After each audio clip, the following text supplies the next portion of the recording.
be outdoors and cook on charcoal and do nice weather. We'll let you know. We'll post it Okay. and let you know.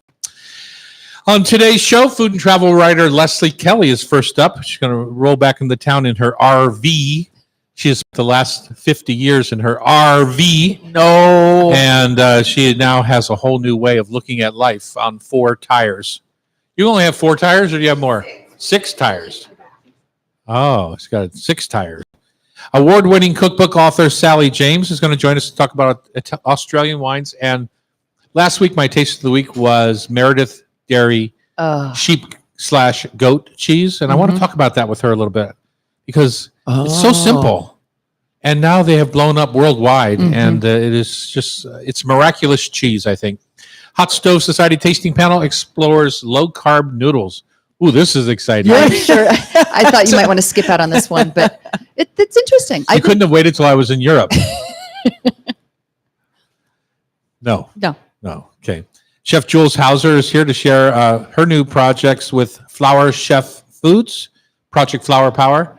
I was reading up on her a little bit. She sounds like a very interesting woman. Came from Santa Barbara, California. Right. And is now kind of getting into the condiment world a bit. So looking forward to chatting with her. Pacific Northwest quintessential summer picnic with Rashida. Oh, this is going to be exciting. Rashida is one of our newest co-workers here at the Hot Stove and brings a heavy dose of Southeast Asian cooking. Right. She can do it. She can do everything. Yeah. Yep, it's true. We have a lot of guests today. Don Morin is here of Saltworks, offers a master class on artisan salt. So is it really worth it? That's something we like to ask here at the Hot Stove because you see in the grocery store shelves, you see an olive oil at $12. You see an olive oil at $40. Is it really worth it to buy the new oil or the expensive oil? Well, and so we talk about ways to tell me, like we talk about ways you don't just buy on the price. So we try to do some of that work for you. We do have tasting panels, but we also know that single vineyard or orchard and annual production, like a new vintage, is important. Yeah, with the Saltworks, they have a range of prices, so it's not all super expensive. And I think they buy in bulk. I'm not really saying any are super expensive. I'm just saying it's interesting that people have so many choices in salt right now. Is it worth it? So I happen to love their Alderwood smoked salt. Yeah, it's good stuff.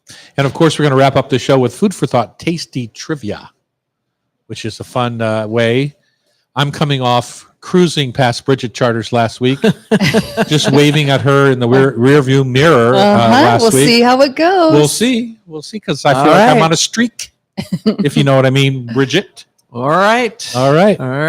Okay, what is your taste of the week? Because my taste involves you. Really? Yeah. Wow. Ooh, I I'm can't intrigued. wait. Exactly. You know, mine, I was at some friend's house and they're getting the, I don't know, CSA box now from Beast and Cleaver. Oh, lucky Pretty them. cool. Yeah. And they got what is called a Denver steak. I had never heard of it. It's out of the shoulder clod. It's out of the shoulder, but it's kind of underneath the shoulder blade. Whoa, the flavor, it was dense, almost like a top sirloin, you know, but we cooked it medium rare and the flavor on it. Wow. We had it with tri-tip. I think I picked up a couple of tri-tips and we could tell which one was the Denver steak, and the flavor was amazing. And it was just a quick sear, and then on the grill for a few more minutes. We took it to like 115 and let it rest, and it was delicious with a little arugula salad. So you're a tri-tip person, though, right? I love tri-tip, and I don't. And that's really funny. what? Yeah. I mean, I love New York's. But I mean, the price has just gone through the roof. But if somebody were to say to me, "Would you want a flank steak or a tri-tip?" I would always take the flank steak. Why? And the only caveat to that is, if you give me a higher grade, so a more marbled tri-tip, then I would probably go ahead and do the tri-tip. I like at least prime, or my preference would be Wagyu. I just find them a little bit tough. You have to slice them thin, and it's just never been my favorite cut. I go to Town and Country Market and get the Oregon Country beef, or I go to Which Costco. is a choice. It's a choice. Choice, yeah. And Costco's a choice too, right? Costco can have both. Ah. Yeah. But again, I know didn't still buy even- it if it's not at least choice. I mean, if it's not prime or Wagyu.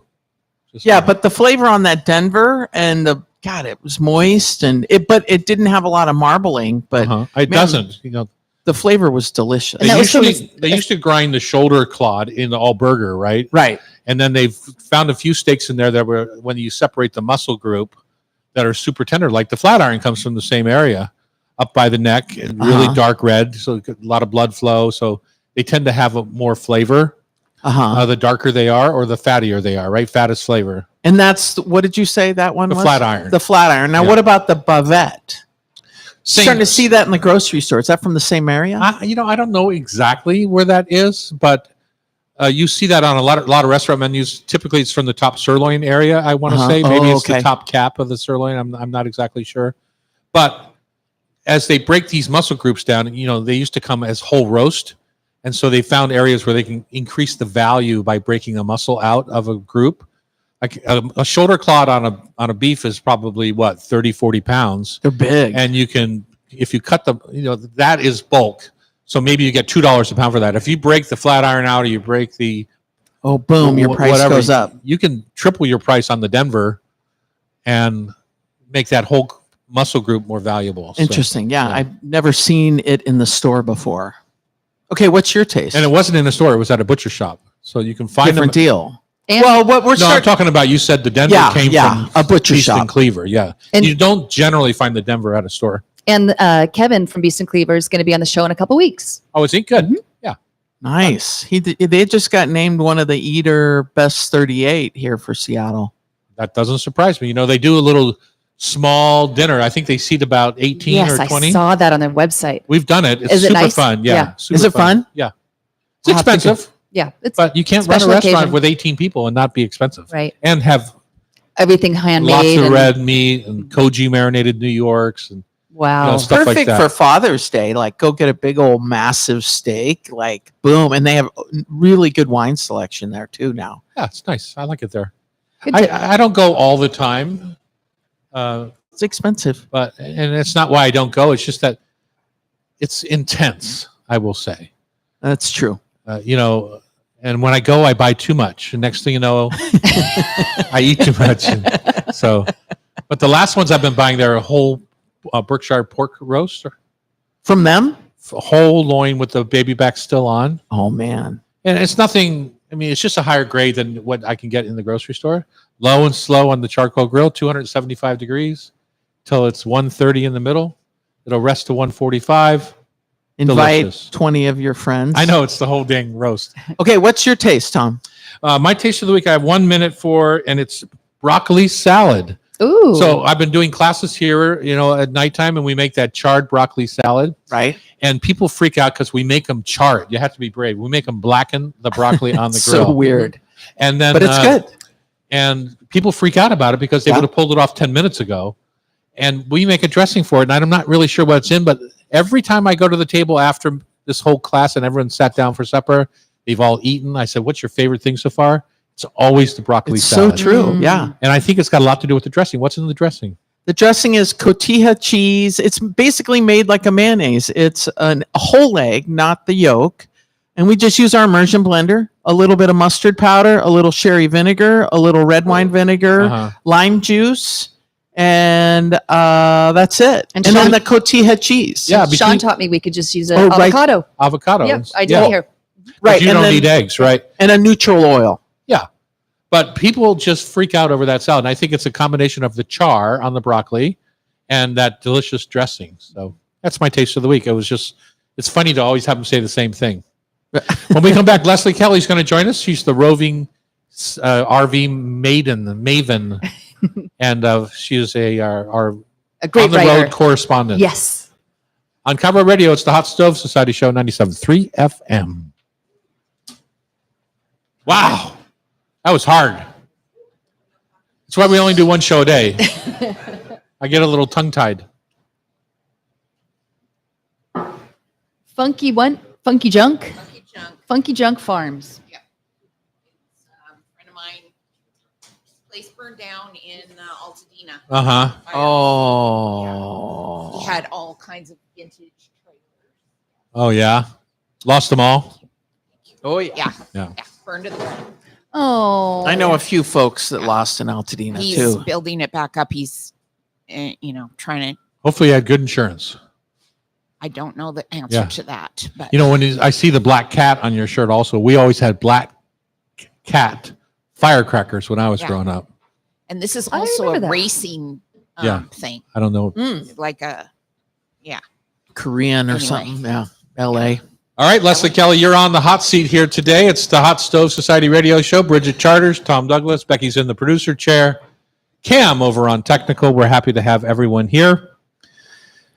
You have been roving again in your RV. Well, I thought you bought a house and you were settling well, down we for have a while. we have home base back Which you didn't in have. Seattle, Yeah. which we didn't have for 6 years. We were on the road wandering. 6 years. 6 years. Your Isn't that husband put up amazing? with Crazy. your husband put up with you for 6 years. The other way around. Yeah. Uh-huh. Yeah. And so as far as roving goes, I have been doing the snowbird thing in Palm Springs. Does And Oh, not so you're suck. so I'm not roving as much. I'm just kind of in place. And home is where you park it, Uh-huh. is the famous RV motto. So I Believe me, I know. I have a warehouse in Ballard. There's a lot of homes there. I know. I know. But we're very happy to be back in the Northwest for the spring. It's just been a real adventure, but I love hanging out in Palm Springs. It's Showing your age there, Leslie. I know, gays and grays. Yeah, That's what gays we- and grays. That's Gays and that's grays. nice, yeah. That's the Palm Springs motto. Yeah. And Canadians, a lot of Canadians. Not so much anymore. We're Well, seeing a we'll real see. drop off. I know. Super They sad. might break down though and come anyway. The weather. RV park where I stay, the Happy Traveler. Mhm. They have mostly Canadians, and we'll see. I hope Where's the trailer park? it is right in the downtown area. Can we just stop by for supper sometime? Do you cook can. every night at the trailer? Absolutely. Yeah. You would not believe how many visitors I had this year, and I treated them to all sorts of goodies. You have little Adirondack chairs outside your Of trailer. course, I have everything you Uh-huh. need, and a little hot plate. how many guests can you serve? Oh, This is Leslie Kelly. I know. I mean, it depends on what we're eating, but I've done, shrimp and grits for 6 people. It Fun. depends, and it's kind of weather dependent. There can Mhm. be some rain, but There are a lot of chefies down there too from up in the Northwest yeah. that you can yes, hit on there's a to lot bring. of people from Seattle. So it's been a lot of fun to be down there and kind of feel at home in Mhm. Palm Springs. And then this year we took a trip up the coast coming back and Fun. hit some of our favorite spots, including Morro Bay, which is a beautiful spot in the Amazing. Central Coast, Yeah. and incredible seafood there. That's a little fishing port. That's a remote place. Yeah, it is. In doing this over the years, have you seen any food trends, like in this last couple of years? Any big changes or just light I evolution? don't know if can say I've eaten out enough to notice trends. I mean, I will say that there's a lot more fun, and I know this word is kind of a dirty word in the culinary world, but there's a lot more fusion. Mhm. When I got back, I met a friend of mine up in Lake City, and there's a place called Soul something. It's a Korean taco joint. Yeah. Ton Vin just wrote about it in Seattle Times, and it is so good. We're on Lake City It's up in got the huge little lines. village. I can't go until the lines die down. So Oh, you went by. yeah, I've Well, seen I it, yeah, went but it's- early on a Sunday, Uh-huh. right when it opened, and there was no line, and they have a really great kimchi bar. I got a mushroom taco, Mhm. so I like the mushroom theme here. It is though the social media, how much it really works. We went down early to the Ballard Farmers Market on Sunday, Yeah, thinking we're going to have a dosa for breakfast. no, We got there early and there were 40 people in line well, already. yeah. Yeah. I'm sorry, but I don't stand in Me line for neither. food Yeah. unless, back in the day when salumi was, Right. Well, their line was because they were slow. So he should know everything. Armo, don't tell. he was a chatterbox. Yes. Yes. Yeah, well, he was not on the line cooking anything. But Marilyn, and I saw that gnocchi thing that you have over there, and I thought of Marilyn. Oh, the paddles. Yeah, the paddles. But anyway, I love being back here. Halibut season is really exciting, although I don't want to pay $50 a pound. I'm kind of waiting for that price to come down. But what do you think? What are you thinking of this season? I'm not a halibut person per se, so I Even don't. the cheeks? Really? Why? Nope. I like fish that taste more like fish. Yeah. Oh, I'm it much was more of a 25 salmon a pound at person or Costco. Mackerel. Okay. Yeah. All right. Yeah, there's places to get it cheaper. I just bought 500, not pounds, 400 or 250 pounds, 500 portions for $21.75 a pound. So Okay. for All right. Well, a catering that's that I'm coming doing. I want to go back to Palm Springs for one second. Yeah, please. One of Seattle's most famous chefs moved to Palm Springs maybe 5 or 8 years ago, maybe 10 years ago now. He wrote one of Seattle's most famous cookbooks. And I will say maybe Woodinville's most famous cookbooks. You're looking at me inquisitively. I don't. And I was know. wondering if he was. Jay. I wonder if he was dropping by your RV at Jerry Traumfeld Oh, Jerry. Oh, Jerry. of the Herb Farm. Of Of course, the Herb Farm was one of the most. Jerry is retired. I know, but he doesn't But ever he's drop doing by. pottery. Is he? Oh, he's so incredibly talented. Very talented. Yeah. Yeah. I when I was a critic at the Seattle Post-Intelligencer, I got to review the Herb Farm, so I ate there 3 times, which is on the PI, right? on the PI. Yeah. And his food was so beautiful. And then Poppy, I loved Poppy. Yeah. I missed Poppy. But so no, I never saw Jerry.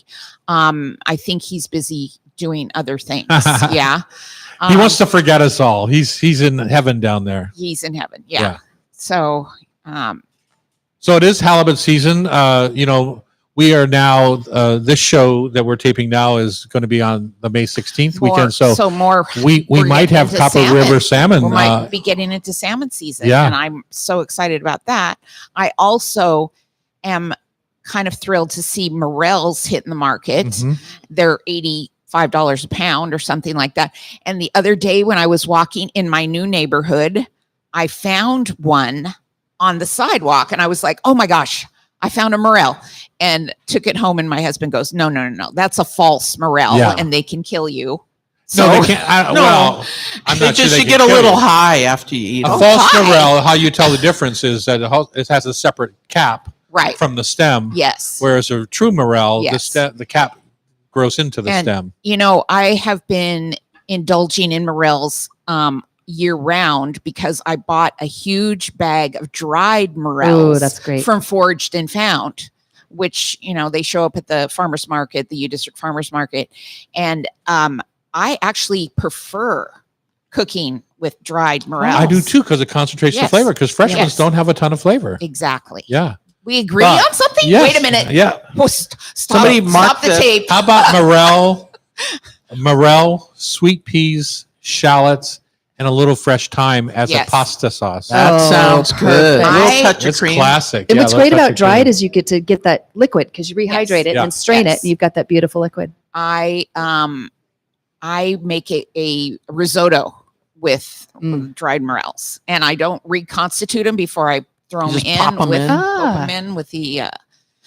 You want to know my trick for that? Is I take half of the dry morels and I grind them into a powder. Ooh. Oh, And then wow. I take the rehydrated other half and use them as little chunks in the risotto. Wow. Garnish. I love it. And that way it infuses the rice a little bit more. You're kind of clever. Have you ever thought about I should cook, doing maybe. something with this? Well, that's why I have my beautiful mushroom rub, which is porcini powder. It works the same Oh, way. yeah. It works Oh, the same yeah. way. Well, thanks for joining us. Are you going to stick around for a while, or you I wanna- am actually going to be on Lopez for the month of May, volunteering as a camp host, and then I'll be back for the summer. All right. So Nice. I kind of meant today. today, no, I have to go. You have to go. Okay. You're I not have to going to go. stay for our low carb noodle tasting. I'm so sorry. Oh, I don't think you are. I don't think you are. Okay. Thanks for joining us. Good luck. Thank Good you. to see you. Thanks you. for, See you around. See Thanks you for around. making Seattle your home. I'm thrilled. What What to be back. neighborhood are we going to see Queen you in? Anne. Sweet. Queen And Anne. keep I on got- writing. Queen Anne? I've got a view of the Space Needle, Mount Rainier, and Elliott Bay. That does not sound bad. It does not suck. All right, up Okay. next, Sally James is here, food, wine, travel writer, and author, award-winning Australian chef. 18 cookbooks. Oh, my Wow. lordy. Wow. Yeah, it'll be fun to On talk to her. Cairo Radio, it's the Hot Stove Society Show, 97.3 FM. All right. Leslie, photo.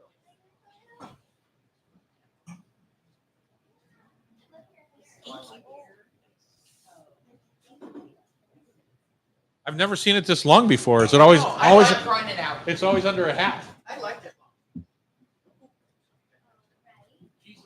I like it long.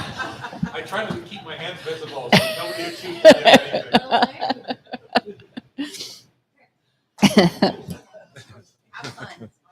Okay, I shall. Hello. We'll be here. We're going to taste one of these No, are you? before we get going? No, I retired. It's all like. There's no chefs. Are you going? I'm Claire Valley, Great. South Australia, Oh, okay. up north. Taylor, would you mind pouring a little wine for our guests? I hate to drink alone. Riesling and Oh, you were already pouring over You there. got it. What do we have here? That's a. You've got a. That's different to what you poured out. That's different. I understand, but I'm going to drink what we're going to talk about. Okay, we add all of them, aren't we? I brought 4 to talk about. All right. oh, you did. Well, we're going to try and focus. So, because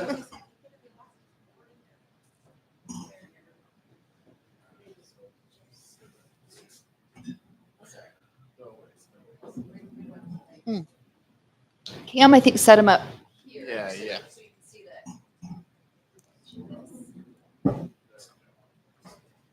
are you? The camera's over there. Look. This is the camera on you. Is there one more bottle? There's one more. I thought we were your guest, Danny. Yeah. You guys are gonna need a nap. Taylor, you can't. Why not?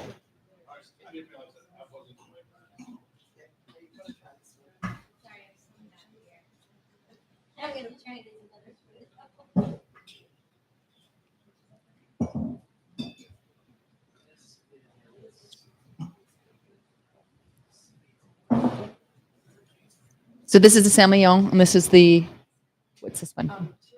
Tyrrell's. And then, well, you'll tell us about it. And remember, the key is being really close to the mic. Okay. She's a professional. Oh, I knew that. She's been on TV, right? That was a long time ago. Yeah. But you know what you're Just doing. pull it up close to you if you would. We're back here in the kitchen on Cairo Radio talking with Jules. Nope, we're on the wrong page. Sally James. Yep, I'm sorry. Just trying to keep things rolling. Welcome back to the beautiful studios of the Hot Stove Society. Sally James is in the guest hot seat. You are a food, wine, and travel writer and author, award-winning Australian chef. What did you win? Is there an Australian medallion d'or? Actually, no, the awards were for my cookbooks, not Oh, for okay. my cooking skill in a restaurant, I'm afraid. Okay. 18 cookbooks. Yes. Wow, that's amazing. Good Lord. That's more than Julia wrote, I think. Well, hers were probably a lot more complicated than Yeah, mine. Mastering the Art of French Cooking is a double tome. Yeah, exactly. Are you still writing cookbooks? No, it's a difficult world right now with cookbooks and Yeah, it social is. media Yeah. and yeah. So last you were here, I believe you brought us some caviar. I did some I Yarra Valley remember that. caviar. I've Yeah. been traveling around the country sampling it all over the place. Gone Uh-huh. down very well. It's going good? Good. I'm glad Going to hear great. that. This time you're here, you do a lot of work with Australia. Tourism's the wrong word, but like products, right? So Yes, yeah. yes, So you yes. brought 4 wines today, 2 of which are in front of me. I already tried the Riesling, delicious. A Semillon, and what's the other one? The other one is a Shiraz Grenache Uh-huh. from Chester Osborne at Darrenberg Winery. The ones I chose I chose to illustrate the wine growing regions of Australia because a lot of people just are not aware of how vast and how diverse the Australian wine industry is. And Count me in. Yeah. I wasn't until I went. no, Yeah. we have so many. I mean, each state of Australia has at least 5 or 6 wine growing regions that produce distinctly different wines, have, different climates, different soil types. And so, to get to know Australian wine is like getting to know French wine. It's so diverse. Yeah. I was most surprised when I was down there. I'm a Pinot head. I mean, I like Nebbiolo, Italian grape, but I like Pinot Noirs a lot, and I tend to really focus in on Burgundy and Oregon. And I was thinking in my head before I had my first Australian Pinot that it was just going to be light and a bit flavorless. For some reason, I had this misconception. They were delicious. Yeah, well, from Tasmania particularly, that's our hero for Pinot Noir. But you can get Pinot Noir in West Australia down the Margaret River, and it's you almost have to chill it. It's so light, and some people really like that. But the Margaret River is where we have some beautiful Semillon, Sauvignon Blanc blends and gorgeous like Lewin Estate Chardonnay. Really, that's sort of the hero of that region. And lovely cabs too. But I mean, for example, if you just go 2 hours out of Sydney, that's where our first vineyards were planted when the convicts came over, and that's where Semillon is the hero. And it's one of the only regions of the world that makes Semillon on its own distinctly. And because of the long ripening season it has, you can have a wine that is around 11% alcohol and it's still robust and crisp and dry and just really lovely. And that's the Semillon you have in the glass. That's actually from Tyrrell's, which is one of the original families from the Hunter Valley. Fun. And what Becky, you were just down there. I was, yes. I was in Tasmania, and Big Pinot's gorgeous. And I was going to ask, I haven't had Semillon before. What good food pairs with it? Wonderful with oysters. I love oysters. Yeah, lovely with crudo. Anything that you want, something really nice, a lot of acid, bright flavors. It really cuts through buttery sauces on fish, that kind of thing. So, yeah, it's lovely that way. But oysters you can't beat. You can even pour it into an oyster shell and shoot it. Oh, like a little mignette. You see a lot of it in the Loire Valley, and of course it grows right here in Washington too. Chinook makes a beautiful Semillon. Point being, when I was in the Loire Valley last, I had a beautiful Chenin Blanc with a local chef. And apparently I didn't know this before I tasted the two together today. To this moment, I'm 66. The best food and wine pairing I ever had was this one cheese and this one wine, and it was magic. It was called Chevrita. It was a soft ripened kind of goat brie. I am enamored with a new Australian. It's not new. I don't know how new they are, but enamored with Meredith Dairy, goat and sheep, soft cheese marinated in olive oil, Australian olive oil, thyme, and black peppercorns. Yeah, it's beautiful. And when you said Semillon, I thought there's some magic probably with that cheese. Yes. That cheese has taken the world by storm. It has. Yes, it's definitely, and they're wonderful people. It's a family-owned operation, and you've also got some beautiful wines down there, like the Shaw and Smith Sauvignon Blanc, which I was delighted to find in Safeway. That's another beautiful pairing with them. It's a really funky Sauvignon Blanc too. But for example, other areas in South Australia where like the Clare Valley, which is the Riesling that you tried, because that used to be ocean. It called it the Great Australian Bight. And so in that soil, there's lots and lots of fossilized fish, which makes for a really great dry Riesling. So when you taste the Riesling, it's almost like you've poured it over a rock with moss. You get a bit of the green, you get that nice sort of flinty, rocky flavor. They're but in a full way, which is unusual for a lot of dry Rieslings. They tend to be a little lighter style, but this is probably the fullest flavored Riesling I've had. Yeah, that's the Pikes. And also the Poosleval, which comes from that same region, is another one that's quite easy to find. I just tend to go over to a Squin, your lovely wine store here, because they have quite a lot of Australian wines, so it makes it easier. Yeah. And then for Tasmania, Pinot Noir, sparkling wine, like the House of Arras. I brought the Jance, Clover Hill. It was actually discovered by winemakers from Champagne who were searching the world somewhere that had a similar soil, terroir, and quite a few of them started up wineries in Tasmania. So you really get some amazing, almost like champagne, sparkling wines in Tasmania. Really? That's interesting. How many wineries are in Tasmania? It's not a big. Well, when I Island. lived there, I'd say there probably would have been 30. I'd say now there's probably 300. It's kind of Oh, grown wow. like, yeah. But it's really everything. The thing I love about Tasmania is it's small, but everything is extremely good quality. And that's the one little bit more expensive, but the beef, the grass-fed Wagyu beef, their wines, their seafood. I mean, everything out of Tasmania is Well, everything's just, so clean. The air, the way the currents work, the waters are beautiful. So it's just pure. And you have those roaring 40 winds, we call them, that come across The straits. Yeah, the straits, and that keeps everything clean too. Yeah. And you brought back some truffles from I Tasmania. did. I went to the first Australian truffle farm in Tasmania. Right. And the story is wonderful. Now it's second generation. His daughter's taken over. And it was just the passion that's involved in inoculating these trees that hopefully will produce something in 7 to 20 years. And I thought that was pretty fascinating. Yes, we're doing really well in the truffle industry in Australia. West Australia is probably the most productive, but there's a really wonderful organic farm just outside of Canberra, and of course Tasmania, Victoria. They're coming along quite well. And I believe the original guy that did this in Tasmania shared all his secrets and shared his success stories because he wanted others to be successful as well. I believe that would be Duncan Garvey. Does that name? Is that? Yeah. Could be. Yeah. You know, I flew into Melbourne, and so I took the Seattle to San Francisco, the late night United flight straight into Melbourne, and came across on train over to Sydney area, and then flew to Singapore.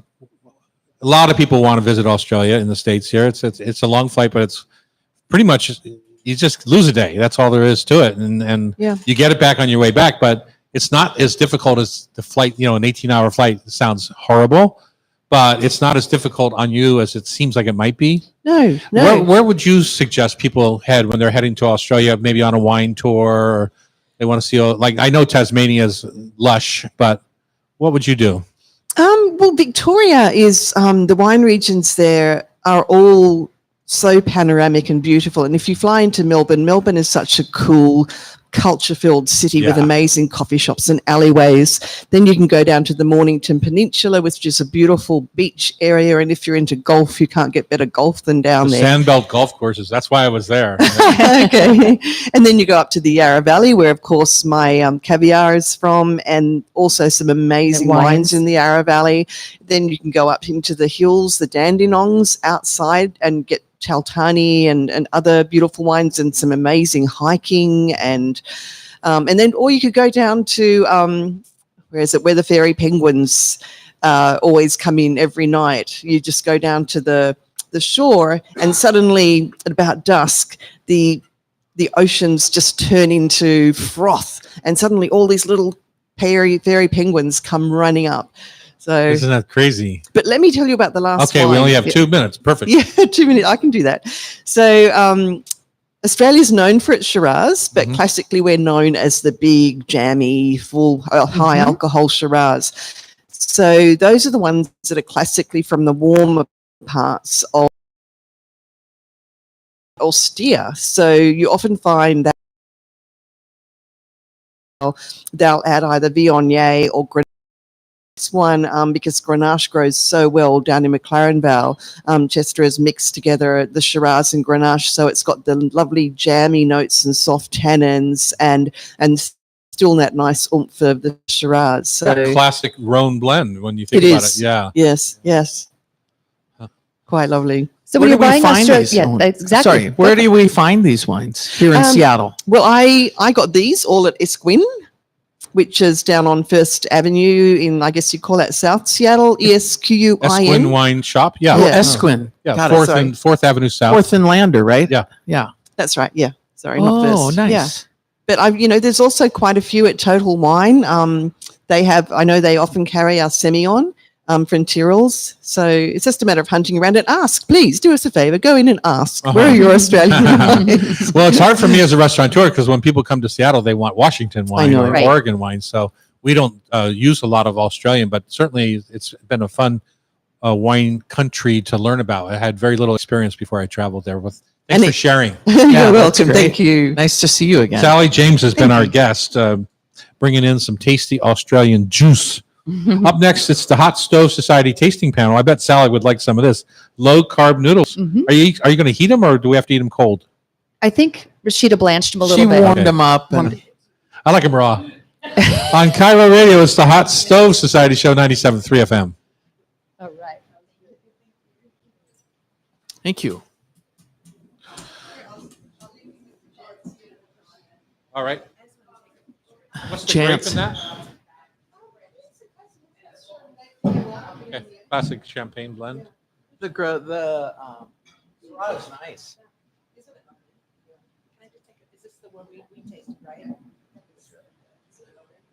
Yeah, it was very good. Sure, that'd be great. They are cold. Good.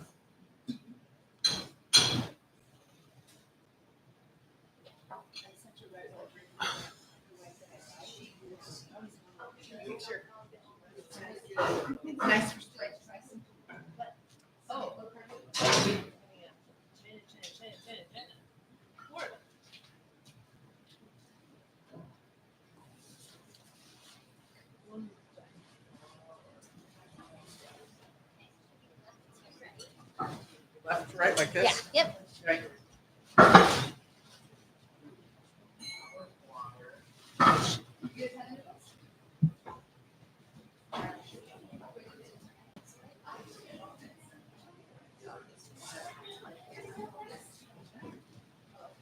Tom and Brendan.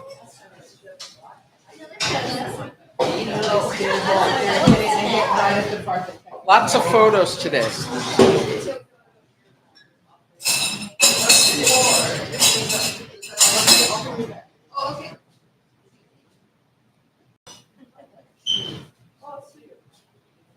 I don't know, Jack. Hey, hi. Yes, nice to meet you. You have to go through and edit all the extras out? No, I just delete them. But yeah, it's You like the rated? Oh my gosh, it's so good. I'm having this. Thank you.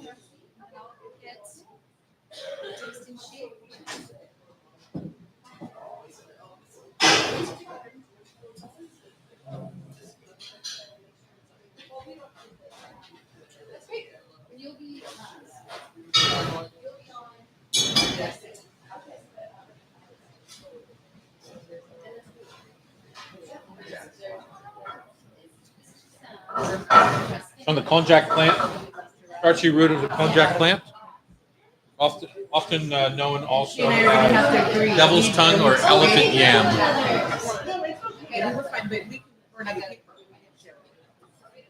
Is it, Don't get this in here. we're not ready. I don't need another paper then.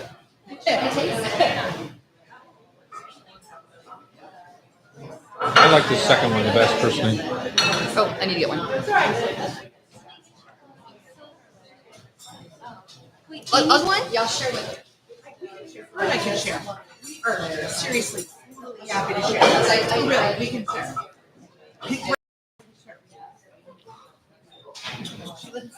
Downstairs.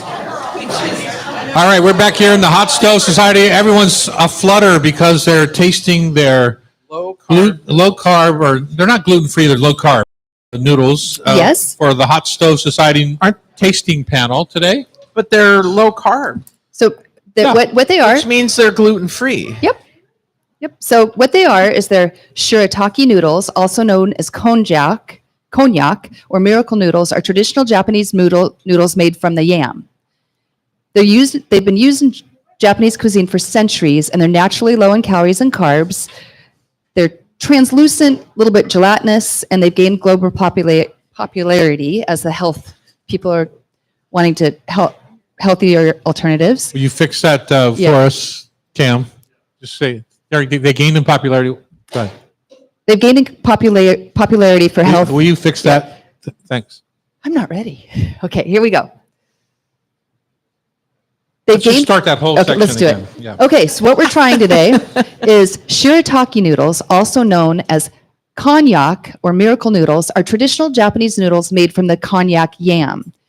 They've been used in Japan for centuries. They're low in calories and carbs.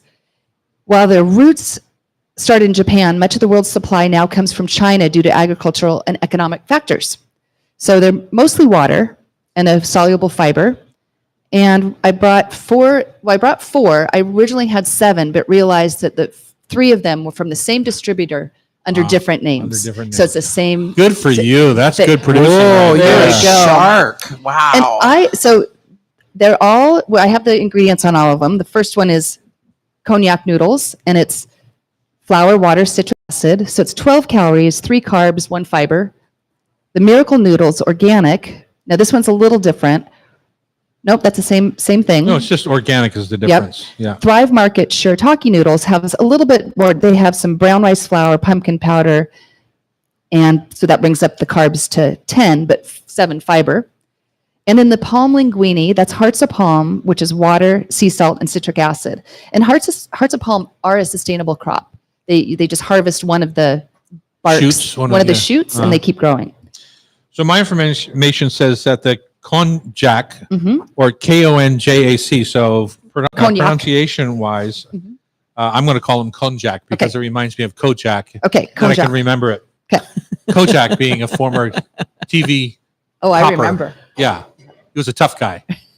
Ian Rockford. Anyway, Ian who? Rockford. Rockford. The noodles are derived from the corum, or the thick underground stem, of the konjac plant, also called the devil's tongue yam or elephant yam. Listen to you How about researching. I that? like Me it. Researching. Uh-huh. Anyway, so So I guess the question is, why? well, there's that question. I know why, personally, for me, Mhm. I like the texture. It reminds me of the sweet potato noodles from Korea. Yes. And I love that kind of gelatinous texture. Or like I think about a green papaya or Mhm. like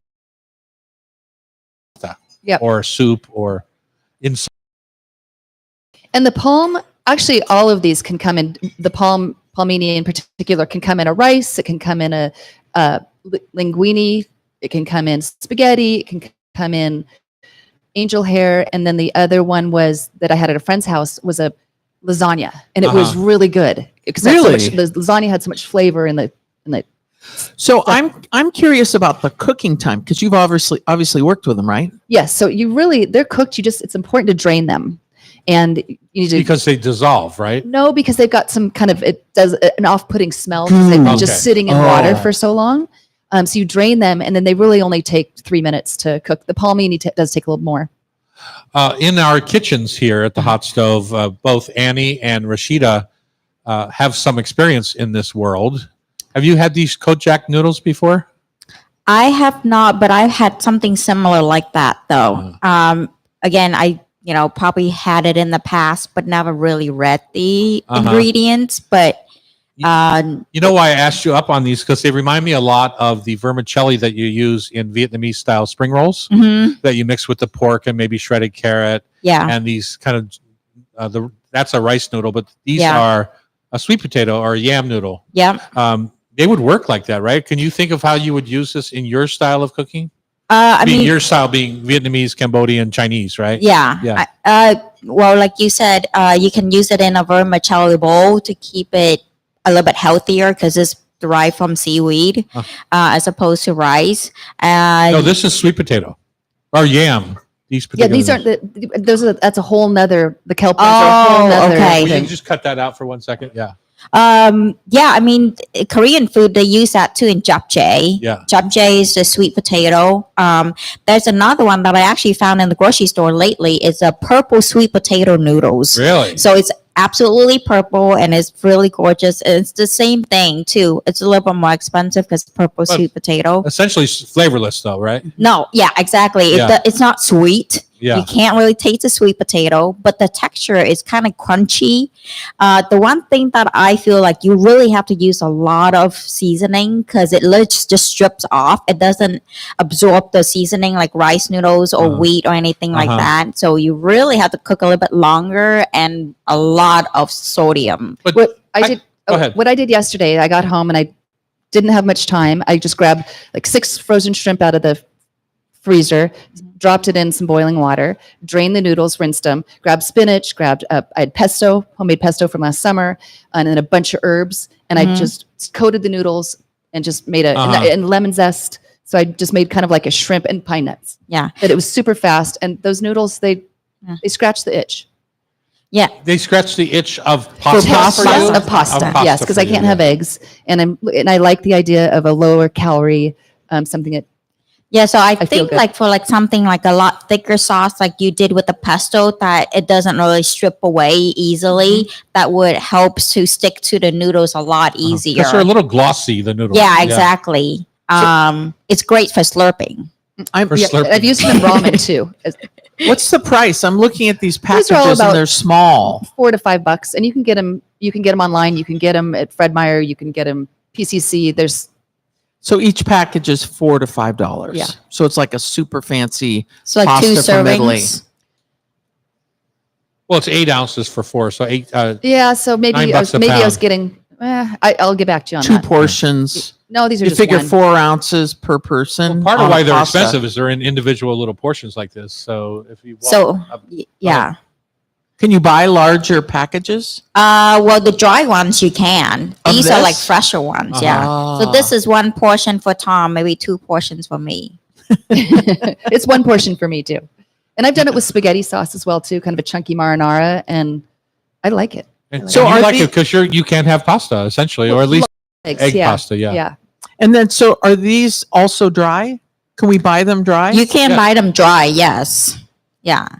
Interesting. The only time I had seen this was years ago doing a food and wine fest, and Rocco DeSpirito was into marathon running and losing weight because he had gained a lot of weight. And so he was eating these noodles in various dishes because he's Italian descent, obviously.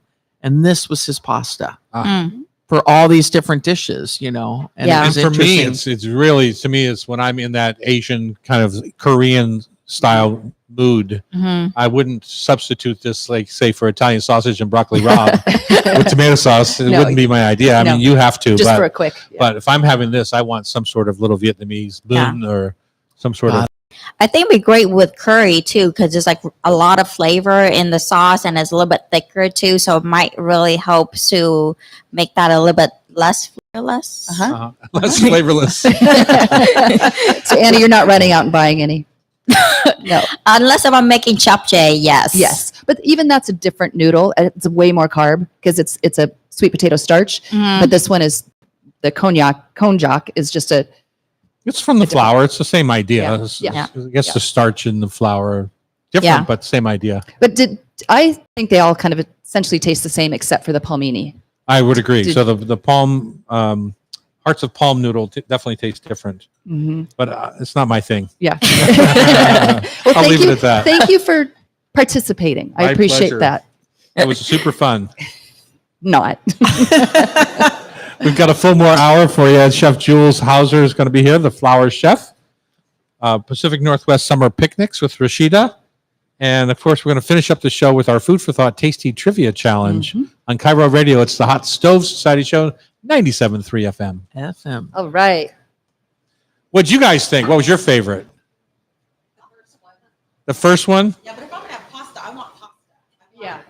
Well, she can. I mean, The first one seemed like a kind of, but the second one seemed like more pasta. I would agree with They need some big something, but no, I don't know. I'm better dry. This is is Don here? and I think Oh, I'm not. I'm looking at the wrong. Is Jules here? Hi, Jules. Good. Welcome. Pleasure to meet you. Have fun in the hot seat there.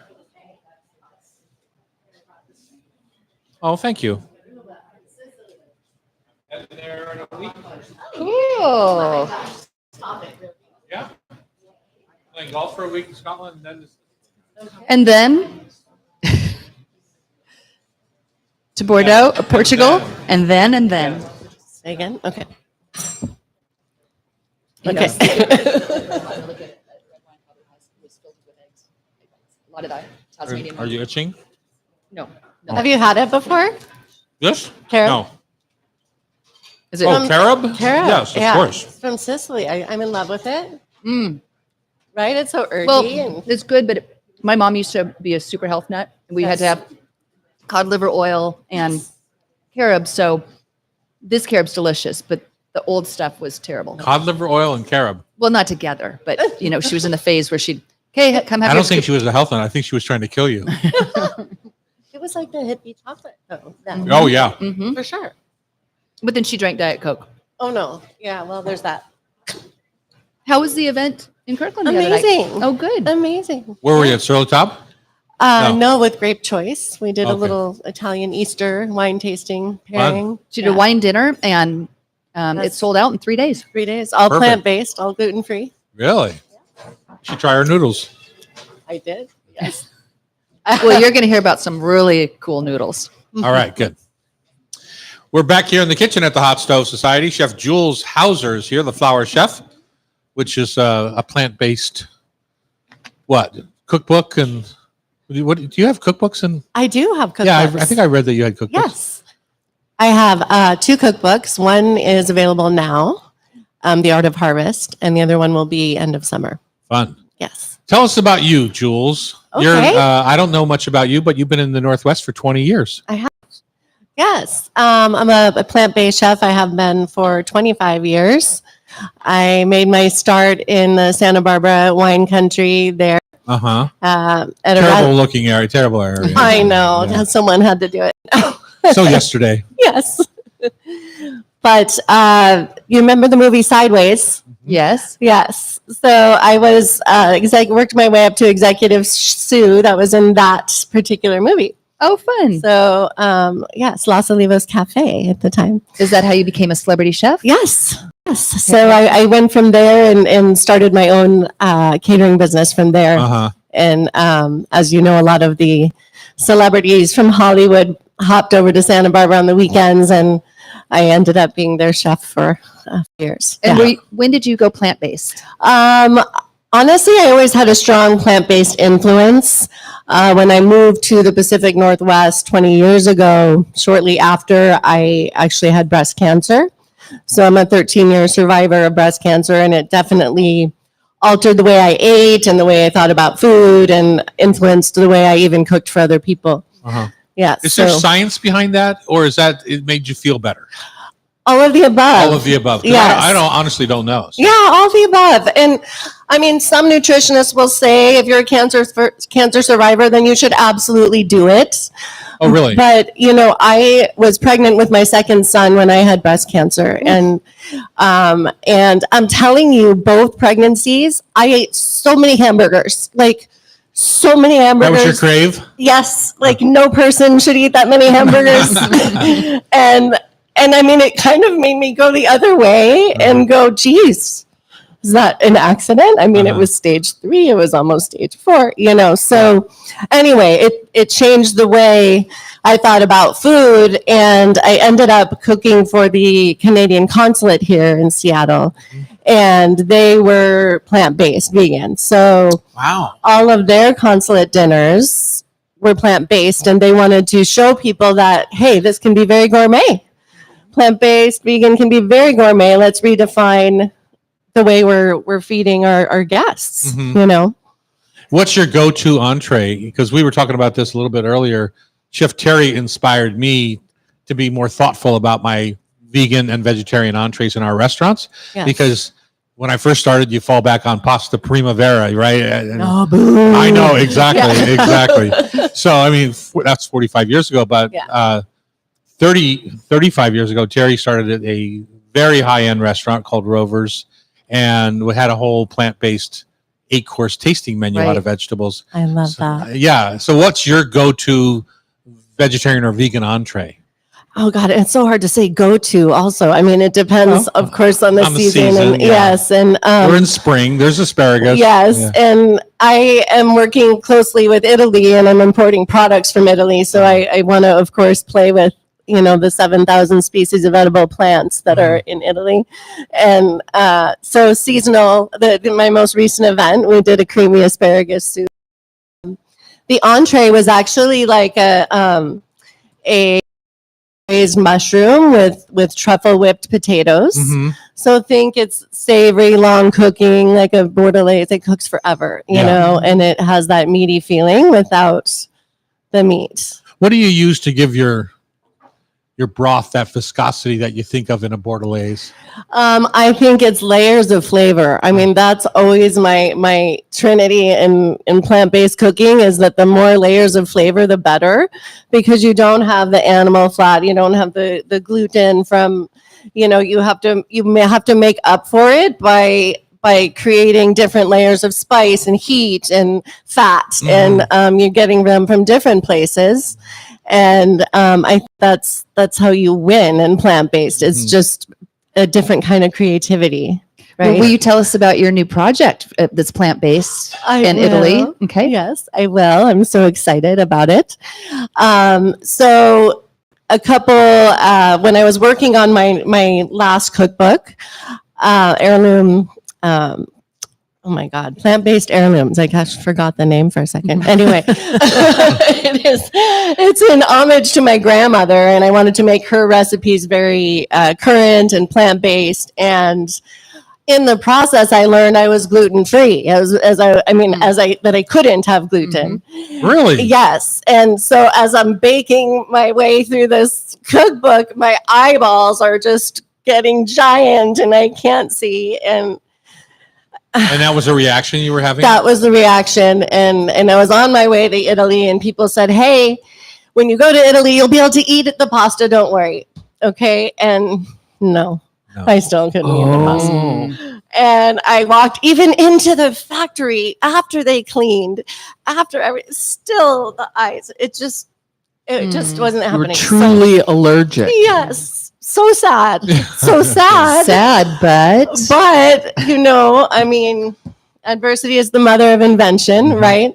As I ate my way through Italy on their gluten-free pasta, I was not very satisfied. Mm-hmm. And mostly corn or rice, and that's it. And it falls apart. Right. And again, it's what I was talking about. You can't really substitute one flour for another and pretend that it's going to taste like pasta. So The Italians have gotten better at it. yes, but still they weren't. Okay, they weren't. And so, but the beautiful thing in Italy is, as they love their chefs, you're just like, they put you like your doctor level to them, So I started talking to them all and we worked together. And finally I decided, okay, I need to make a better gluten-free pasta. At the same time, I was working on a nonprofit project to feed some kids down in Africa. And it made me think about my pasta in a different way because I was going to send them my pasta. Mhm. And I said, okay, what they're feeding them now is not very healthy. We need to, they're keeping them alive, but they're not building their brain and sustaining them in the right way. because of the lack of protein. Exactly. And so I said, okay, I got my flour people. I'm making my own flour. I got my pasta maker. I got my chemist. And I said, you guys, I want this pasta. I want this pasta to be a complete meal. So in this noodle, I wanted it to be a complete meal. So let's go back to beans and rice. Remember the bowl of beans and Sure, rice, sure. perfect compliments. And this is what happened. And the pasta came, and it is a combination of legumes and brown rice and 19 grams of That's protein. amazing.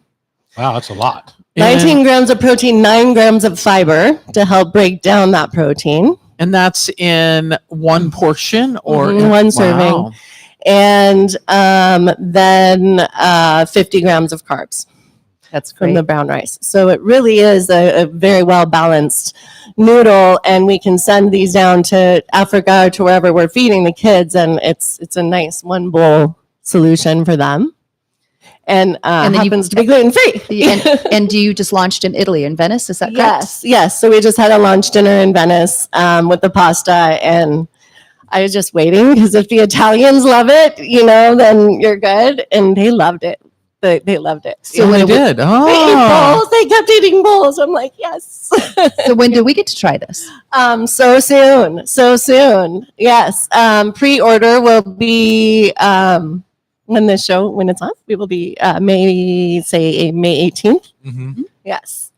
And we'll be launching in Europe next month, and then we'll be over here in June. And are you end of June, launching? July? Say. Are you launching in grocery stores in Europe We will. or We will be slow market? to. Yeah, we'll be available online, of course. Stores at the beginning. It's a sort of a. We're working with some pretty amazing chefs throughout the country, also focused in Napa Valley, and we're working a lot with winemakers. So we're going to launch in that way. neat? Yes. That's great. And how do you launch through dinners or through- Dinners, yes, definitely. Yes. So I will come and do collaborative dinners with the restaurants that will be serving it. Also events. Yes. Very fun. exciting? And Yes. what's the texture like? It's like pasta. It is. Okay. I'm so sad it didn't arrive in time. I got very upset, but I have to come back so you can taste it Would love it. because it's amazing. I mean, I've been working on this concept for a long time, and I'm really a perfectionist. And for me to say it was done put the dot on the end was a long time coming. But it's the texture, the flavor, everything's where I want it. Yeah, you No. can eat it with olive oil and salt and pepper and be happy. It's delicious. Cacio e pepe. Right? Yeah, exactly. You know, Right. in our pasta tasting, a hot stove tasting panel did one on pastas, Mhm. and we slipped in a gluten-free pasta. Uh-huh. Now, my guess it was the typical corn and Mhm. whatever kind of combination. Still high of- carb. Yeah. Yeah, it won the pasta tasting, Oh, the gluten-free, wow. because it actually has more flavor profile than say some of the plain wheat pasta. Except for me, because weeks. Exactly. Happy for you. 5 weeks. Yeah, exactly. Brought us a little carabato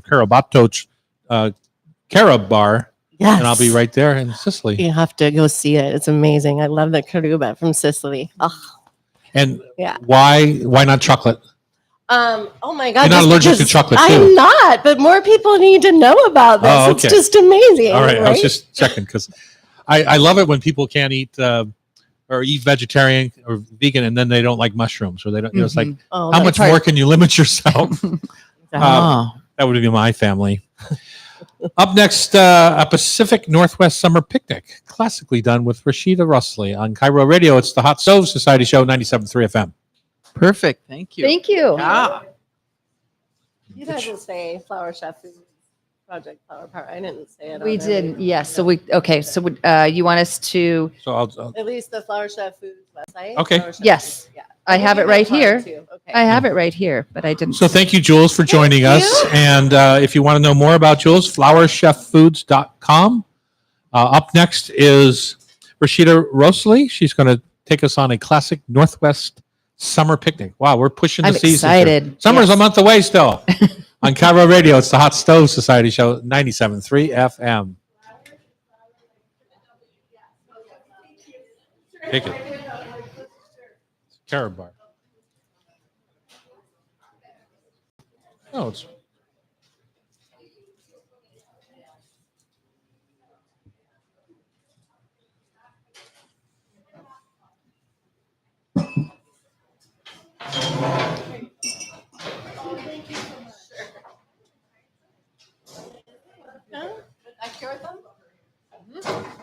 You're remembering I have a heart out. Oh, good. Thank you.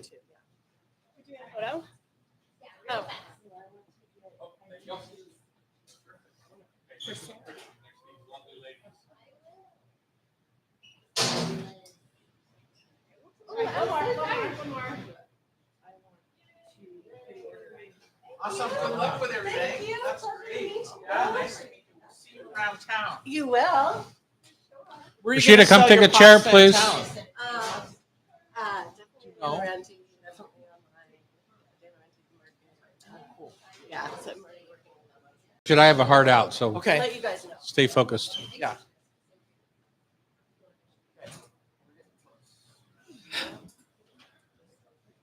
It's me again. You need Here we another go. lesson, or do you want to pull that microphone up to you? You can, and I do that too. All right. Here we go. Here we go. We're back in the kitchen studios at the beautiful Hot Stove Society, downtown Seattle, 4th and Virginia. Come join us sometime. Just look for the Andra Hotel, and we're up on the second floor. And You have Lola to on the weave corner. you have to weave your way back into the back on It's the second pretty. floor. Yeah. Nice. So there's supposed to be a sign out there. We'll see. One of our chef instructors, Rashida Russley, is here, and we're going to talk a little bit about summer picnics. Summer's a month away. Yeah. We're in the middle of pretty soon cherry season, a month away. Exciting. Washington strawberries, maybe a day away. Copper River salmon, right on the way down from Alaska right now, is my guess. Yeah. There's lots of summer stuff coming our direction. Tell us about how to make a great summer picnic, and it may or may not have to have a protein, but let's pretend that we have a nice hibachi grill at our disposal. First of all, get really good quality ingredients. Yeah. Okay, respect the ingredients. And you know what? If you don't know what you're going to do, look up a good recipe and work off of it.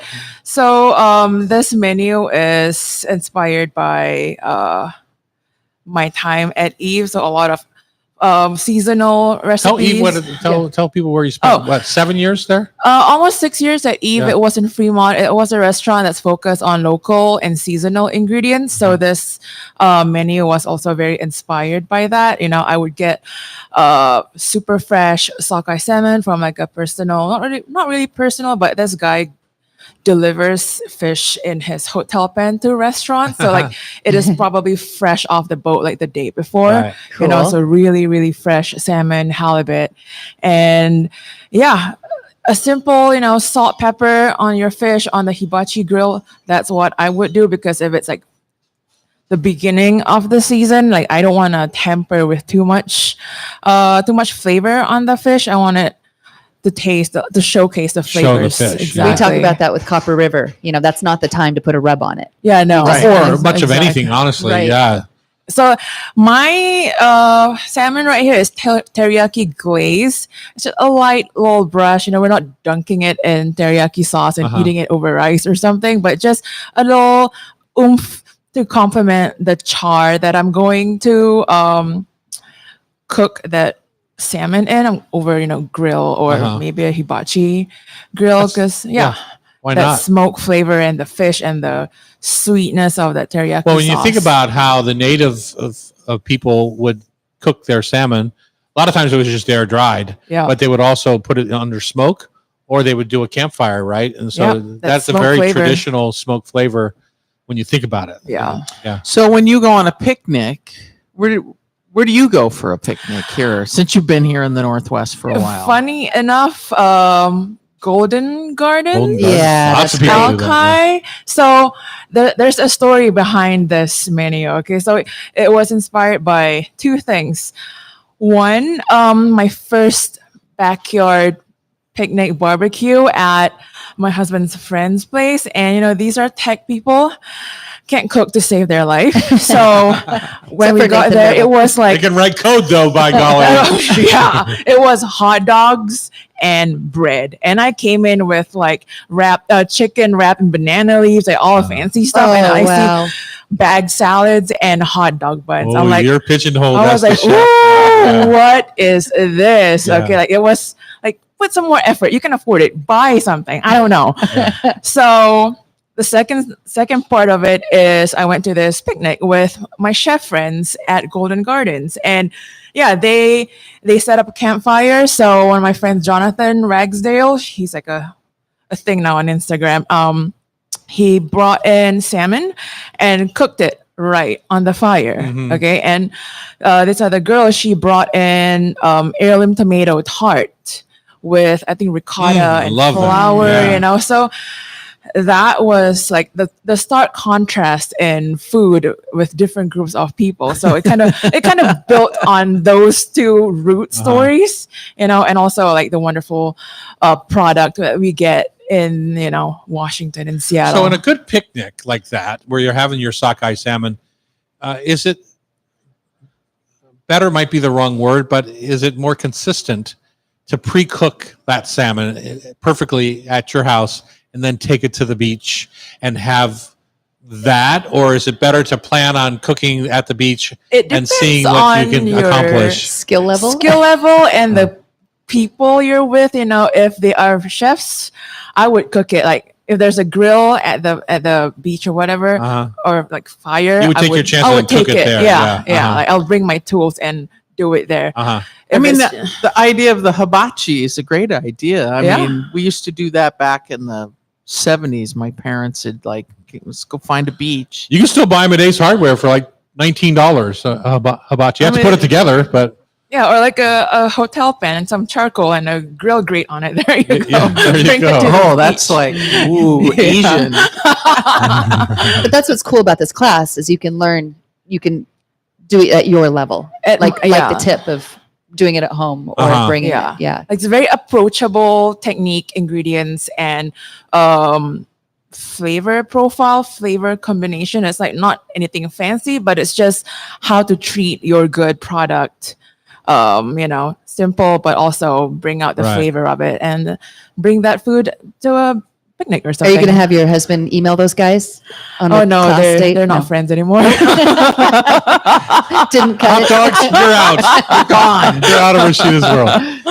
Yeah. Well, Although and I will it's- say I had at a Korean restaurant up north, I had hot dogs and rice noodles together in tomato sauce, which seemed like pretty Korean to me. It was a very authentic dish. It felt like. Oh, is it So- like a brothy Yeah, rameny, uh-huh. budejjigae. So that one's inspired by the U.S. military Yeah, in exactly. Korea. Oh, Yeah, that so makes was sense. Spam and hot dogs in Sounds American. terrible. That sounds Yeah. like something ET would love. It Yeah, is exactly. delicious, Yeah. but also Snobby hot dog hater. What are we putting with our beautiful salmon? And I will say, we have a lovely park and a lovely cooking facility at our neighborhood park. Mhm. But if you're unsure, unless you're cooking burgers or something like that, if you're unsure about the facility, I would pre-cook the salmon so that That's a Yeah. great it can, idea. it can be in a good spot when you want Yeah. it. And then make more of a niçoise type salad or something. Yeah. Yeah. So with this menu, we have an heirloom tomato and peach panzanella. We love our tomatoes. We love our burrata. We love our sourdough bread. Uh-huh. So we have that, and we have grilled asparagus with crushed hazelnuts and I think ricotta cheese and fig A balsamic. fig Yeah. balsamic from the bottle. I'll probably make it myself. Ooh, how would you make it? How would you make I would steep dried figs in like hot water, and then if I have to add, spices like maybe anise or cinnamon to like Mhm. bump up that caramel notes of the figs. Mhm. Yeah, that, and then blend everything up, make it smooth. So then you drain it and you. Yeah, and then blend like the hydrated figs. Okay. Yeah, that's a Yeah. good way to do it. So we've got a salmon, we've got a panzanella salad, we've got grilled asparagus. What are we And then finishing to this finish with? it off, a buttermilk panna cotta with strawberry rhubarb compote at the moment, but we'll see what berries are, Uh-huh. flourishing Happening. by June, and I might switch it up a little So bit. you need a cooler because the panna cotta has to stay a little bit chilled or Yep. it's going to melt. But Yeah. you're doing like a little parfait. It looks like, is it layered? Are you just layering stuff on top? Layering stuff, so like you could just pour it in mason Like a jars. mason jar Yeah, with very a lid. portable. Put the top Everything in on. there. Seal it tight. Put it in your bucket of ice with your booze, and then off to the beach you go. So we have a Booze. That's my kind of picnic. yeah. glass of rosé all day. Ooh. Uh-huh, why Well, we not? have a nice park by our house, and I'm really close to Golden Gardens, so come on over. Hell yeah, let's do it. Yeah, she just blew you off right there. Just see, look at her eyes. You cook your own damn picnic is what she just said. She didn't even have to utter the words. I saw it in her eyeballs. Thank you, Rashida. Thank Come you. see Rashida. What's the class? It is called Pacific Northwest Summer Picnic. On June 7th. June 7th. Yep. See you Almost there. Father's Day. Maybe you could do this for Father's Day. That's Two a and one. Saturday, right? I think so, yeah. Or Friday. All right, Don Morin is going to join us now. He's Director of Sales at Saltworks, an American sea salt company. When we come back on Cairo Radio, it's the Hot Stove Society show, 97.3 FM. Yes, it is. All right. You guys are amazing. You're 3.5 hours into this. A Do you little bit of have everything, huh? Is that the box, Annie? Holy smokers. It's a lot of salt. They're almost as salty as Oh, Annie. Epsom too. This is our camera here. No, we don't want to do that. Yeah, you can leave it there.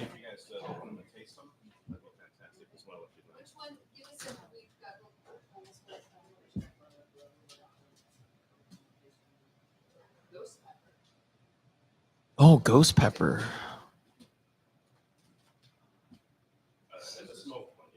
That's Tom's favorite. Mushroom one looks interesting. Real wood smoke. But it's much darker than that. Yep. Yep.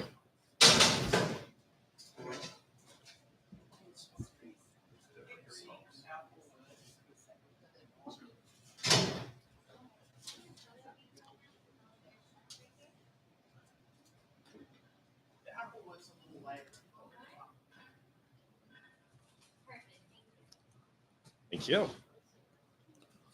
All right. Stand or have a seat, your choice. Stand. Okay. The key is you're really close to the mic. I'm a chef, so I've been standing my whole life. I get it. People will say, you have varicose veins. I said, I know, I've earned them. Yeah, that's the lighter one that I saw, yeah.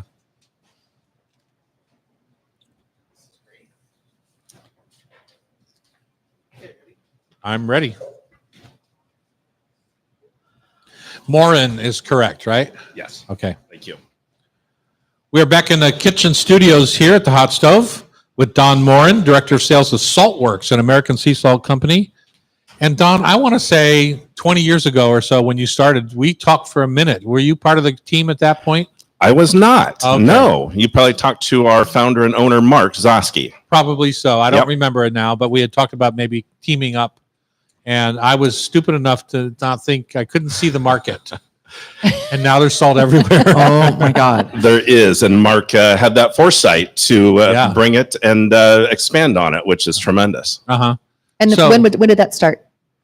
2001 is when he started. He was traveling in France and he found Fleur de Sel, Uh-huh. French salts, kind of the caviar of salt, and thought, wow, this is pretty good stuff. Brought it home. Friends and family ate it up. Yeah. And so he thought, maybe there's something here. And so internet was starting, and I put on an online store, and then things kind of took off. 5 years later, he had a warehouse with about 20 employees. Up in Linwood or in Redmond at the time. oh, Redmond at the time. And now we're in Woodinville. Okay. And we've been there a good 15 years or so. No And- kidding. So it must not be the Wow. same company I'm thinking then. Oh, well, Maybe not. You're around the corner from Janik. correct. Yes. Yeah. Yeah. Yep. I just about got in a wreck. I was driving and I'm like, oh my God, there they are. That's awesome. Because I didn't know about The it. company's called Saltworks. Saltworks. Yeah. Yes. And we're America's sea salt company. He kind of introduced gourmet sea salts into the U.S. Uh-huh. And then we started with fusion salts and smoked salts and so on. And then they become extremely popular as an ingredient for many companies around the country and around the world, as well as for chefs and in retail as well. That's amazing because in the health food industry, they talk a lot about the importance of ingesting salt, Absolutely. but having good salt. And there's a big difference between the mineralized salt versus the Mortons or what have you. You want to talk about that? Sea salt versus and yeah, so there is mine salt and there's sea salt, and there are different ways of collecting those and distributing them and processing them. Ours is sea salt, and we source from around the world. Australia, Pakistan for Himalayan pink sea salt, South Korea, Mexico, and so on.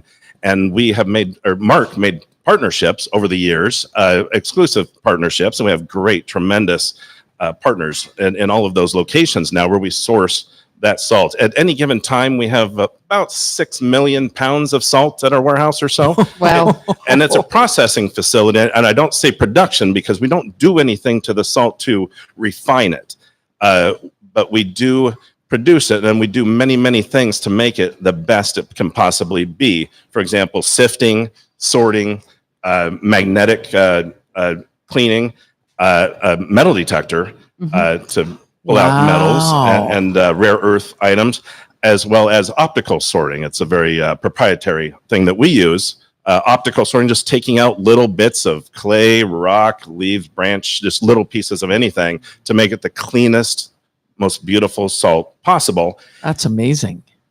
I remember that's a big change, right? Because when Cell Gris was introduced in the States, it was literally gray with kind of ocean water. Absolutely. Yeah. Seaweed and My friend mud. Renee Benke, you know Renee, Yeah. they were having a container of salt come in from France for Sur La Table at the time. This is 25 years ago.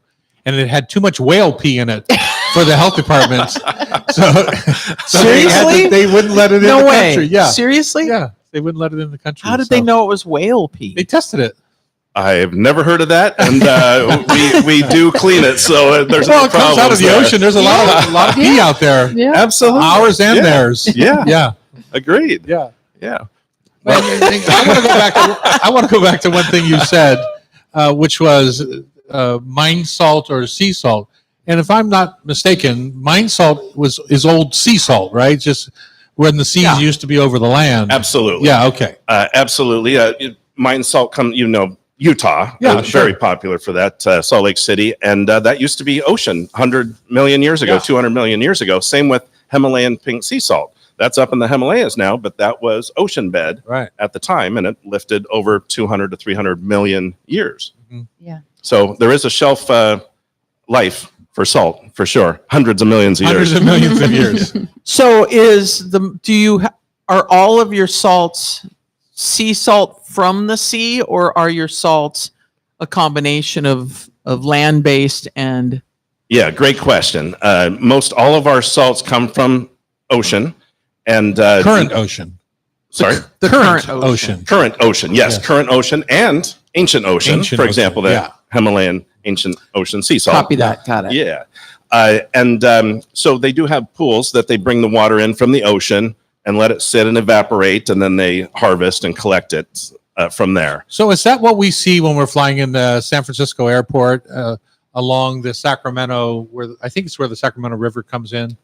That's a good question. I don't know that I don't know. specifically. That's the Morton one, right? Is it? I don't know. Is it? Yeah. But it's the idea, right? Of course. And absolutely. then that salt is in France anyway. It's kind of raked up, and in France, it's very unique because we deal with family sources there that have been doing it for generations, 900 years plus, and Wow. they still use their wooden hand rakes to collect the salt. It's an amazing process. Well, Yeah. Tom will be in Sicily. Hopefully, you're going to go to Trapani. You're going to go out to Trapani and south I don't down know. to I've never been Marsala. there. Yeah, I don't know. I'll hook you up, man. What is salts your there- biggest selling flavored salt or blended salt? Yeah. I have a porcini in front of me. Yeah. The one I buy There's most is lemon. the Alderwood salt. Yeah. Yeah. So these are our fusion salts, and we use a very unique process to make them. We infuse them with flavors. If you buy a garlic salt or something in the store, a lot of times it's bits of garlic and bits of salt. It's a salt. Yeah. Here we infuse these natural flavors into the salt crystals. So what's that process? Proprietary. Proprietary. Oh, secret. Okay. Yes. It takes a lot of tumbling and a lot of moisture okay, and then okay. drying and there are a lot more things to that. And you do that at your plant We in do. Woodinville? Neat. We do. We bring all the raw ingredients in, and then we do all the processing here. And Mark, our owner, founder, is a bit of an engineering genius. He's developed most of the machinery that we use at our production facility. Oh, that's great. It's Super cool. incredible. It's so you have to come out, It's take funny a how tour. guys Can we get take into a tour? that. Absolutely. It's funny how guys get into that thing because in Prosser, over where our farm is, there's a guy that's made all this hop equipment because he had a hop farm and he just figured out a better kiln system, a better way to get the blossoms off, all sorts of things. And Mark sounds like he's done the same thing. He needed something to figure it out, and he figured it out. He did. Absolutely. You can't find it off the shelf. You create it. Yeah. And it's an incredible thing. To answer your question, most popular flavored salts, fusion salts, black truffle is our number one. Lemon, lime, roasted garlic, and then our smoked salts. Yeah. And our smoked salts are probably our fastest growing, most popular, and they're the most time intensive because we use real wood and smoke them it takes quite a while to get the right level of smoke in there. But for example, our black truffle, we have a partner in Italy who we source black truffle from, and that's infused into our salts. So you're using real truffles, not the fake oil. There's the only ingredients in any of these salts you'll find is salt or salt and that ingredient, whether Right. it's lime Beautiful. zest or lemon Beautiful. zest, roasted garlic, etc. Well, I use the smoked salt, and I think it's kind of one of my secret ingredients. And I think of it as a layer of flavor that people don't recognize. So, I sometimes use the Malden smoked salt. I use Sure Smoked, the Alderwood smoked salt. I just saw the darker one for the first time today. To me, it's a secret ingredient. It's like how I use Chipotle Tabasco. It's like people say, "Oh, I don't like spicy. I'm not going to use." You will never know it's in there. It's like anchovy paste. Right. You never Agreed. know it's in there. Yeah. Same with smoked salt. It just gives that little essence that a bigger flavor than salt does, Yes. and it just makes things taste better. And you can use as much or as little as you want to change that. Yeah, well, level, you right? can't really because it's salt. What? So, True. so you got to be careful from trying to get too much flavor out of it for that reason. Yeah. Or else you have too salty smoked salt. Right. And I got to know your company because I shop at Town and Country Markets, Ballard Market. Yep. And my doc was like, we need to switch you to sea salt, bring your levels up. And I was like, and I didn't like the consistency of the Celtic salt. And when you grind it, it's too fine. And then you're using too much salt. Right. You guys have kosher salt. We do. And I buy probably a pound a month of your kosher salt from Ballard Market. Wow. Fantastic. And I was Thank like, you. what? It's amazing because I use it for everything. Salting my pasta water, Tom. Oh, yeah. Can you explain that just a little? Oh, we only have 2 minutes. I was going to say how some ingredients are stripped out of salt to give you a more bland flavor, and other salts are full of all the ocean goodness. Well, sea salt is going to have some of that ocean goodness, but depends on the processing and where you source it and how much you do with it. Like we sort it and sift it, and if you were to open up a jar or a bottle of salt and pour it out, you'd see the grain that you purchased plus some powder in there, 20% or so. Ours, we sift it all, and so you're getting 100% or 99% of the grain that you are purchasing. And we want a more neutral salt flavor because of our fusions. Mm-hmm. But for example, the Himalayan sea salt, that's going to have a more minerally flavor and add to that. Lots of different earth minerals in there. Yeah, So exactly. I kind of like that idea rather than the stripped down salt personally, but Yep. don't know. Yeah. Seasalt.com is where you can find out more about Saltworks, an American sea salt company. If you're going to leave us up with an end thought today, what is it? these are, Mark had the goal of doing gourmet sea salt, and these are the best by far. And I say that because of the places we source them from around the world. He meticulously searched out the exact places to find them. And then the infusions, the smoking, it's all top-notch, top quality. You're not going to find liquid smoke or any other ingredients. It's the best you can find. We're local here, and we do have a showroom. We're not open to the public for tours, but the showroom is open for shopping, but we're happy to have you guys out for a little private tour if you'd like. A little Yeah, tour, Bridget. I would love You that. don't even have to crash your car. I was so excited. I was like, "Ooh, I could buy more." There you go. All right, up next, it's Rub with Love, Food for Thought, Tasty Trivia on the Hot Stove Society radio show, 97.3 FM. Super cool. Thank you very much. I appreciate it.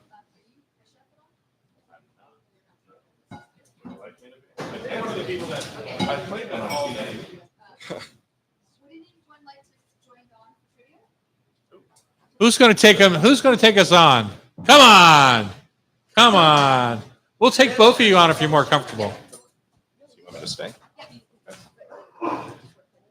Yeah. Yeah, that's the place salt you're talking about.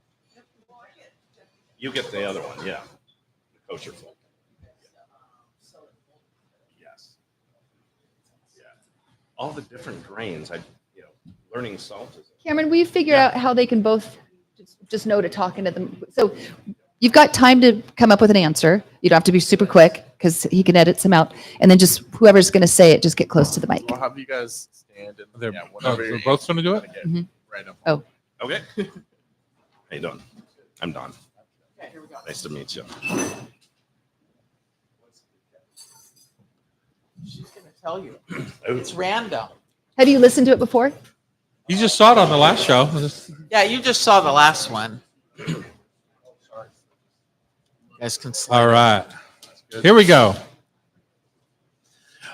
It's time for Food for Thought Tasty Trivia at the Hot Stove Society radio show. You can find our Rub with Love at great retailers. Let's just do that again. This is the last segment.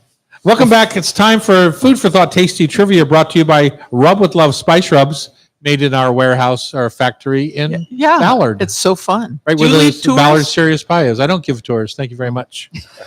You can find Rub with Love at great retailers across the country. We're in 5,000 different locations. Locally here in Washington, you can find us at the airport and Made in Washington stores. Pacific Northwest at Made in Washington stores. R&R Quality Meats in Redding, California. I'm going to go back on that for 1 second. You can find Rub with Love at great retailers across the country, like Made in Washington, right here in the Northwest. R&R Quality Meats in Redding, California.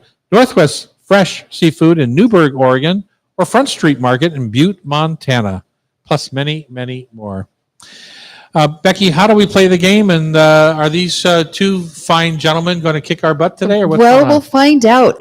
We've got our guest, Don Morin from Saltworks, and we've got a lovely gentleman, Jeff, who's been in the audience. So I think they're going to team up against you guys. Each of you will get 5 questions, and the winner will get to take a stroll through the gift All shop. right, good job. There we go. Okay, let's go, Bridget. Okay. Number 1.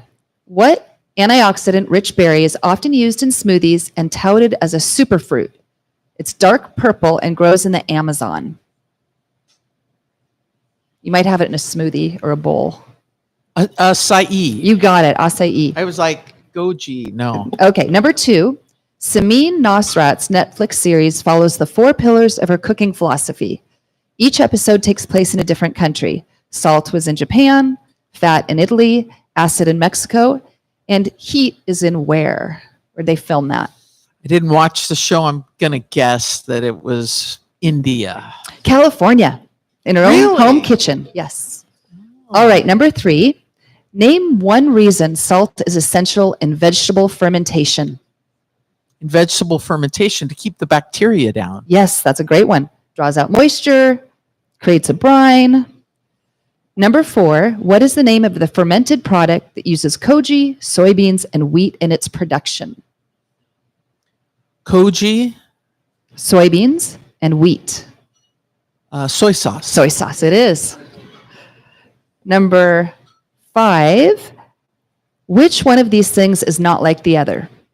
Beurre Blanc, Hollandaise, mayonnaise, and velouté. Which one of these is not, Not like the other?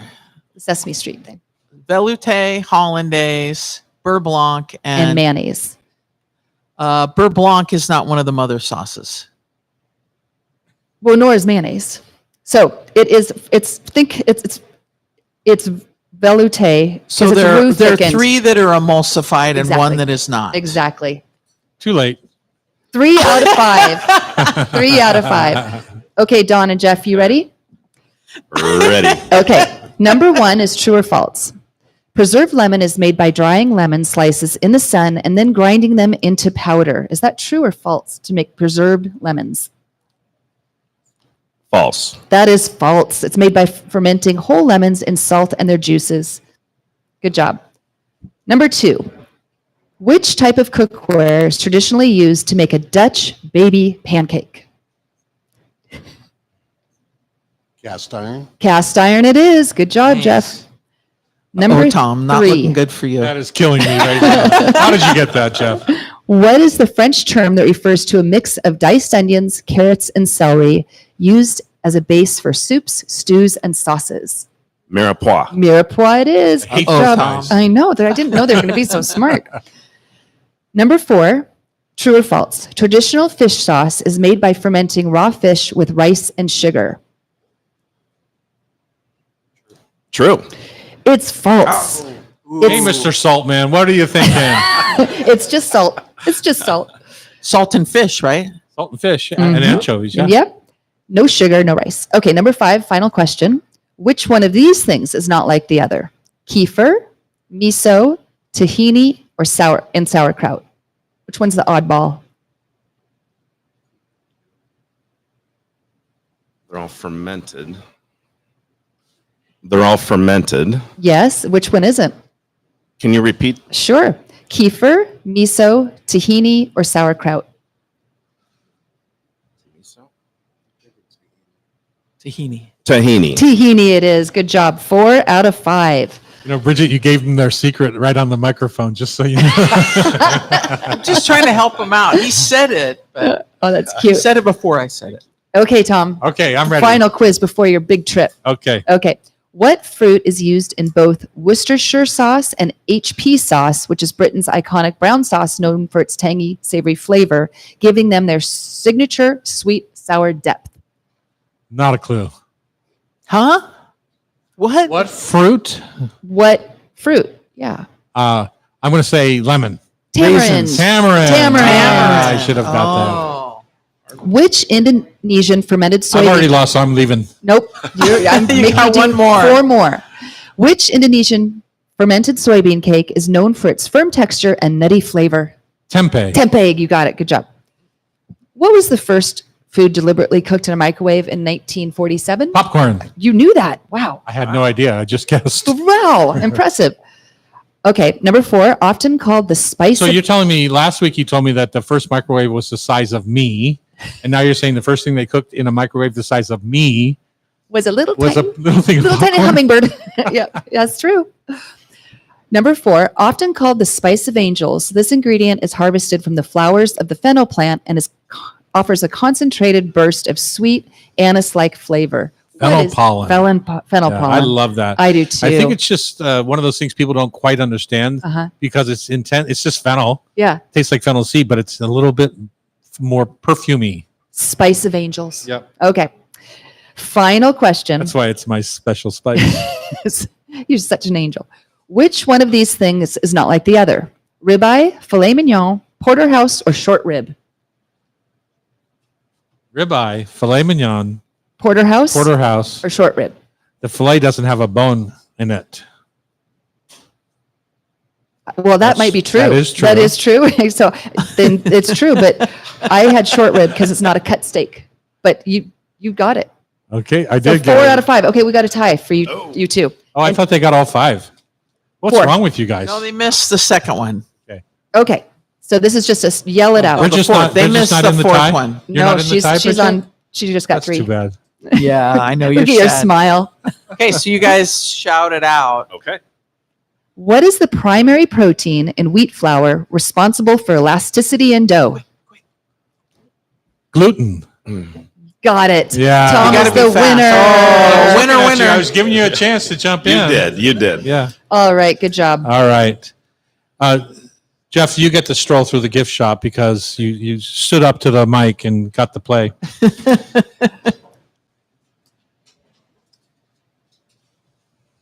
If you want to be on the show like Jeff, you can join the community on YouTube Live at Tom Douglas & Co. or buy a ticket to join us here in the studio at hotstovesociety.com. The show is produced by Becky Guzak. Our technical wizard today is Cameron Thomas. Our editor at Cairo is Sean Don't Call Me Del Torre. If you miss any part of our show, go to hotstovesociety.com. If you miss any episode of our show, Hot Stove Society, go on the Cairo Radio 97.3, and you can listen via our podcast. Just subscribe with your favorite podcast app. Thanks for listening. All right, quiet on the set. Hi, I'm Chef Tom Douglas. And I'm Chef Bridget Charters. Today on the Hot Stove Society radio show, we talk Australian wines with Chef Sally James. Chef Jules Hauser is here to share her new projects with Flour Chef Foods and Project Flour Power. We dig deep into the world of salt with Don Morin of Salt Works, America's Sea Salt Company. All right. Yay! Thank you. Thank you so much. Have a great trip. Phew, that was a long day. I was tongue-tied.